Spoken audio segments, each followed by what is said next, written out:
Waouh! En tout cas, il remet le débat en place.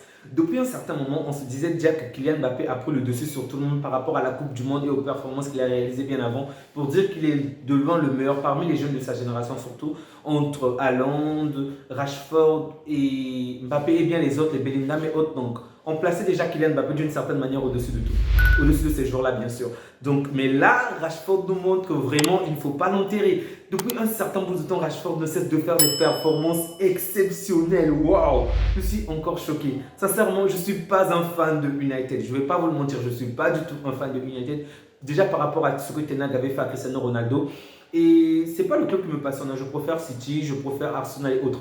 Bref, mais aujourd'hui, en tout cas, une fois de plus, Rashford nous a prouvé que c'est le boss de cette équipe. Vraiment, c'est le boss. Et là, Ten Hag ne peut que valider son plan devant tout le monde, ok?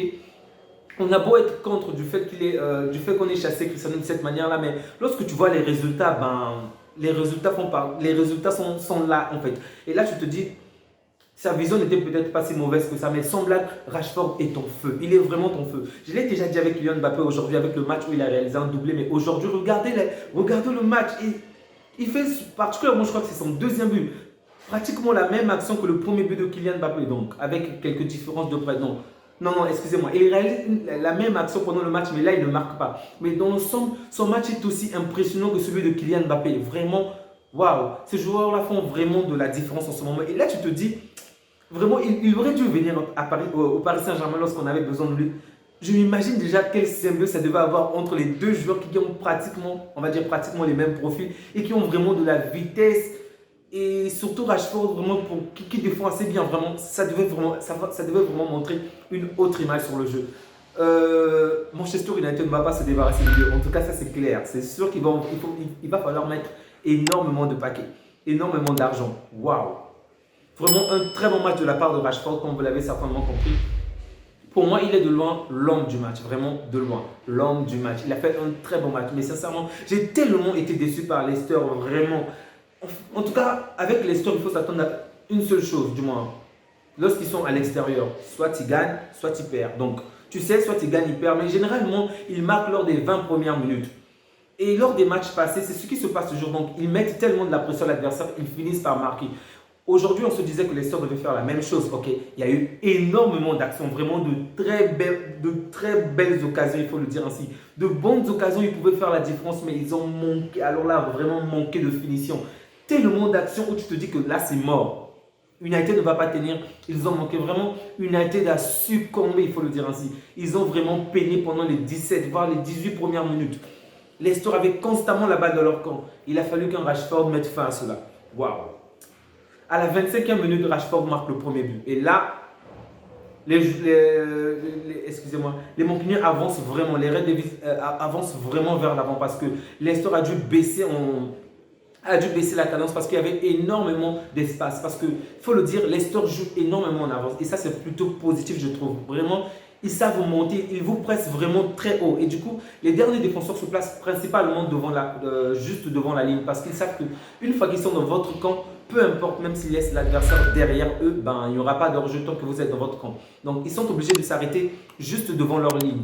Le problème, c'est qu'ils n'ont pas des défenseurs qui courent très vite comme des Baldé. Ils n'ont pas des défenseurs assez rapides pour prendre, par exemple, un gars comme Rashford. Du coup, bien qu'offensivement, ils sont très forts, ils avancent, ils pressent très haut. Mais défensivement, c'est de la cata. Ils défendent très bien, je précise. Mais lorsqu'il s'agit des courses, ils ne tiennent pas. Et donc là, face à des joueurs comme Rashford, comme Sancho, ils sont vraiment à la ramasse. Avec des joueurs comme, je n'arrive toujours pas à prononcer son nom, Weghorst. Il faut que je trouve un autre nom à ce gars parce que c'est difficile pour moi de prononcer son nom depuis la Coupe du Monde. Weghorst, ça va encore. Le mec est lent, le mec n'est pas vif, ok? Bien qu'il a son petit truc à lui dans les derniers mètres, mais avec lui, ça peut aller. Mais avec des jeunes joueurs comme des Rashford et des Mbappé, cette défense ne tient pas parce que dès qu'on les place la balle dans le dos, les défenseurs sont vraiment mis en arrière. Et c'est ce qu'on a vu aujourd'hui. Vraiment, ils ont eu du mal à rattraper Rashford et Rashford les a fait vraiment mal. Donc, très bon match de la part de Weghorst, très bon match de la part de Sancho, un excellent match de la part de Rashford et que dire de Derrea. Vraiment, lui aussi, il vient de réaliser, je crois, son 168e match, un clean sheet. En tout cas, c'est très bon de sa part. Vraiment, il a réalisé de très bonnes performances. Sincèrement, il n'a pas énormément été mis à l'épreuve aujourd'hui, il faut le dire ainsi. Bien que Leicester a eu des actions dangereuses, mais ils n'ont pas su être assez créatifs, ils n'ont pas su être assez décisifs pour vraiment faire la différence. Donc, même derrière, réaliser un bon match, il faut le dire. Et vraiment, j'ai vraiment été bluffé par Rashford aujourd'hui, vraiment. Il fallait même voir l'ovation l'ovation du public lors de sa sortie. Vraiment exceptionnel. Et ça fait peur, vraiment, ça fait peur. Par rapport au match retour contre Barcelone, est-ce que l'on va tenir chez eux avec toute cette foule derrière ce joueur? Vraiment, ça ne sera pas facile. Il va falloir vraiment qu'on mette les gaz. Et donc là, City sent déjà que dans son dos, United est juste à côté parce que je crois qu'ils ont maintenant 3 points de différence entre City et United et donc 5 points avec Arsenal. Donc, on voit très bien que United se bat vraiment pour son titre, pour se battre aussi pour le titre parce qu'il n'y a plus que City derrière Arsenal, United aussi est là. Donc ce championnat va rester encore très mouvementé jusqu'à la fin et ça c'est plutôt intéressant. Donc je ne suis pas fan du tout de Manchester United, je dois le répéter, mais j'aime énormément voir ce joueur. Donc il fait partie de ces joueurs-là où je suis prêt à regarder les matchs de son club, mais juste parce qu'il m'intéresse, que ce soit Osimhen, lui vraiment ces joueurs-là m'épatent et j'espère qu'ils vont rejoindre l'un des clubs que je supporte, l'un des clubs que j'aime énormément, soit donc le Barça ou le Paris Saint-Germain. Surtout pas au Real, vraiment pas le Real. Donc un très bon match de la part des Red Devils. Donc ils reviennent vraiment au score et ils reviennent du moins. Ils ont dominé le match. Donc en fait ils ont dominé entièrement le match. Bien que Leicester a montré de très bonnes choses, mais pas toujours lors de la finition. Et Leicester prend toujours énormément de buts et ça c'est vraiment pas encourageant. Donc chapeau à Ten Hag parce qu'en faisant ce genre de choses, il rassure tout le monde. Et une chose est certaine, c'est que il fait de très bonnes choses et depuis le départ de Sir Alex Ferguson, on n'a pas vu ce genre de choses. Pour l'instant, je crois que United est la seule équipe qui est encore qualifiée, donc qui figure encore dans toutes les compétitions dans lesquelles elle participe. Elle est vraiment partout et ça, c'est vraiment à féliciter. Guardiola n'a pas pu le faire, Arteta n'a pas pu le faire. Comment ça s'appelle déjà le gars du Paris Saint-Germain, là, Galtier n'a pas pu le faire. Vraiment, pas mal de coachs ne parviennent pas à le faire, mais que ce soit en Angleterre ou partout dans le monde, vraiment ce que ce gars fait est vraiment exceptionnel. Et il faut le dire, on a beau être en colère contre lui par rapport à l'affaire qui s'est passée avec Cristiano Ronaldo, on a beau être en colère avec lui par rapport à certains choix, mais en tout cas, il fait de très bonnes choses. Il y a déjà eu un très bon recrutement, il faut le dire ainsi, et une très bonne cohésion. Ce qui prouve une fois de plus que Chelsea n'est pas sur la bonne voie parce que d'un côté, tu as un club qui dépense énormément d'argent, qui n'arrive pas à faire de très bonnes choses. De l'autre côté, avec de faibles moyens, United fait de très bonnes choses. Vraiment.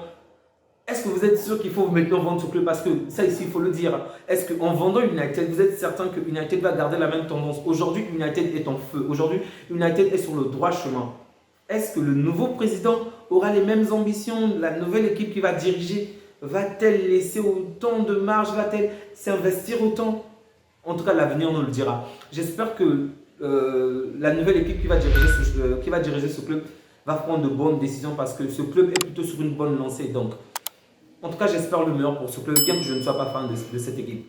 Donc, merci à vous qui likez, merci à vous qui vous abonnez. Je vais mettre en description le lien par rapport à la vidéo le lien par rapport à la description du match du Paris Saint-Germain parce que les comparer, j'aimerais faire en tout cas une vidéo bientôt pour comparer ces deux joueurs. Donc, n'hésitez surtout pas à me le faire savoir si c'est plutôt positif parce que je les trouve vraiment bouillants et ça me fait énormément plaisir de pouvoir les comparer à nouveau. Donc, j'ai hâte de voir le prochain match de Haaland afin que lui aussi puisse encore répondre à cet appel. Donc, bref, je suis plutôt satisfait parce qu'il y a de très bons matchs aujourd'hui et j'espère juste que le Barcelone ne va pas me décevoir en fin de journée.